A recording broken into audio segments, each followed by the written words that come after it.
Well, welcome. It is your favorite green-eyed guardian, and we're here to see what our favorite Jovian has for us this week. Before we get started, a reminder that all these exotic armor pieces are 41 strange coin a pop, including the exotic class item, and that the archetype may change depending on the archetype mod on your ghost, and that applies to all armor pieces being sold by Xur.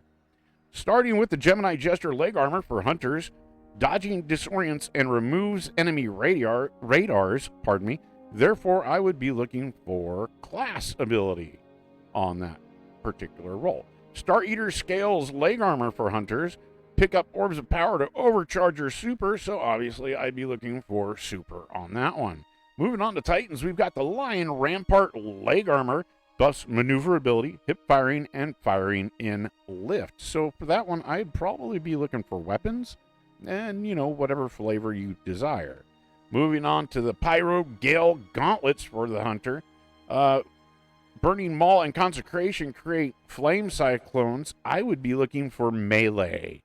Moving on to the Skull of Dire Ahamkara Helmet for Warlocks. Casting Nova Bomb grants a free cast of a Nova Bomb Lance. I'd be looking for super. Nothing Manacles. Enhanced Scatter Grenades. I think that one's fairly obvious. I'd be looking for grenade. Moving on to the weapons. All these exotic weapons are 23 strange coin a pop, and as always, we have the Hawkmoon returning. It's a kinetic hand cannon with intrinsic anti-barrier properties. Final blows and precision hits with Hawkmoon grant stacks of paracausal charge, increasing damage versus combatants. The final round in the magazine greatly increases damage based on the number of stacks. Stowing Hawkman on the final round removes this bonus. This week we've got Corkscrewed Rifling, Alloy Magazine, Surplus, and Textured Grip. Moving on, next we have the intrinsically anti-barrier Suros Regime Kinetic Auto Rifle. The bottom half of each magazine deals bonus damage and has a chance to return health on kill. Next up, we've got the Borealis. It is a Void Sniper Rifle, intrinsically anti-barrier. This one has the breaking a combatant shield or the shield of a guardian using a super with the matched damage type, refills the magazine from reserves, and grants a bonus magazine or bonus damage rounds. Breaking a combatant shield with a matched damage type ionic return round refreshes the perk. Pardon me, folks. The reason why the damage type matters is when you come down here to the fundamentals. Long press reload changes this weapon's damage type, cycling between void, arc, and solar energy. Grants this weapon temporary increased damage when you apply or gain an elemental buff or debuff that weapon matches this weapon's damage type. Before we move on, don't forget the Suros has this little thing here where you've got two different firing speeds essentially, where, again, if you long press the reload, do the special reload function, it changes the speed and the behavior of the weapon. We won't dive too much further into that. Moving on to the final exotic weapon today, we've got the intrinsically unstoppable Wardcliff Coil. This weapon automatically reloads ammo on pickup. Also, this weapon fires a volley of rockets and grants bolt charge to all nearby allies for every other rocket that it fires. Pardon me, guys, I'm just getting a little ahead of myself here and tripping up on my own words. As far as Catalyst goes this week, we've got the Skyburner's Catalyst. Defeating a target spreads Scorch to those nearby. More powerful combatants and opposing guardians cause Scorch in a larger radius. Dealing sustained damage scorches the target. Dealing damage to a Scorch target inflicts Scorch.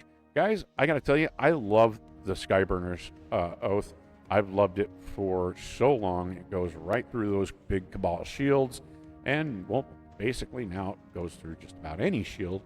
I really love this weapon. Like I said before, I highly, highly, highly recommend you pick up this Catalyst. It's so much fun.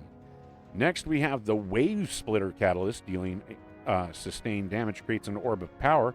Dealing sustained damage creates an explosion around the target. I also highly, highly recommend getting this one. And the fact that I don't have it or haven't finished it is trouble. I think I have it. No, I don't. All right, I'm going to have to pick that up. All right, moving on to legendary weapons for 17 strange coin each, except for when we get to this one, it's going to be 41 strange coin because it's an adept. But we're going to start with the craftable Stasis SMG Rapacious Appetite. It is intrinsically unstoppable. This one comes with offhand strike, cascade point, and a range master. But like I said, it is craftable, and it's, you know, it's kind of a fun little one. Next, we've got a standard adamantite strand auto rifle. This one comes with demolitionist, kill clip, a stability masterwork, and it's enhanceable. I really like this weapon. It's a support frame, and it's intrinsically overload. This is a fun rifle. This roll is not bad. But next up, we have for 41 strange coin, the adamantite adept. Not the greatest roll, but not bad. Unrelenting, attrition orbs, stability masterwork, and once again, it's enhanceable and it's anti-overload. Moving on. We've got the number arc auto rifle. It's intrinsically anti-barrier, comes with under pressure, one for all, and a handling masterwork. Following that, we've got the craftable void hand cannon targeted redaction. It is intrinsically unstoppable. It comes with well-rounded, keep away, and a stability masterwork. This one's also a lot of fun. There's better rolls, but if you just need a couple patterns, I'd pick them up and then craft your own. Next up, we've got the Vantage Point intrinsically anti-barrier arc pulse rifle, and this one's a lot of fun. This one comes with closing time and high impact reserves. Not really the greatest perks for this rifle, in my opinion. It's nowhere near the Wombo combo or anything, but it's not bad. We've got the handling masterwork, and it's enhanceable. Next up, we've got the Interference 6. It's a intrinsically anti-barrier grenade launcher, heavy grenade launcher that is. It comes with Grave Robber, Demolitionist, and a blast radius masterwork. All in all, not a bad weapon with a fairly decent roll. Hold on, I want to go back to that for just a second. It's got mini frags, thermoplastic grenades, bottle launch is nice. Okay, so it's not a bad one. Not the best, but not bad. It'll do in a pinch if you don't have anything better. Next up, we've got the Husgau Arc Rocket Launcher. It's intrinsically anti-barrier. This one comes with a tracking module, quick draw, and a velocity masterwork. Plus, it's got implosion rounds, and yeah, that's not bad. So, there you go. And last but not least this week for our legendaries, we've got the Line in the Sand Arc Linear Fusion Rifle. It's intrinsically anti-barrier. It's got clown cartridge, bait and switch, a stability masterwork, and it's enhanceable. Guys, I recommend picking this up, especially if you don't have anything better. It'll cut through shields. Clown cartridge and bait and switch is not a bad combo at all. So, you got that going for you, Guardians. And then we've got the Swordmaster's cover armor, or Swordmaster's armor set, pardon me. The two-piece perk on this one, damaging a target with a sword, glaive, or any melee attack, exhausts them. Exhausted targets deal reduced outgoing damage. And the four-piece combo is blocking attacks with a sword or a glaive grants a short period of damage resistance against targets when you next drop your guard. Guardians, I love this armor set. I love these bonuses. I highly recommend you pick them up. Each one of these armor pieces will set you back 29 strange coin. And remember, the rolls are influenced by the archetype mod on your ghost. So you got that going for you, Guardians. All in all, there's some good stuff this week. Nothing really like super spectacular, but some good stuff.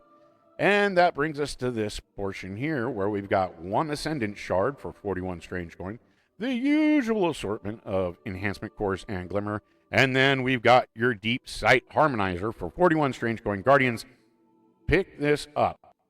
If you need patterns unlocked, you need this, especially if you want to craft a couple of those weapons we saw earlier.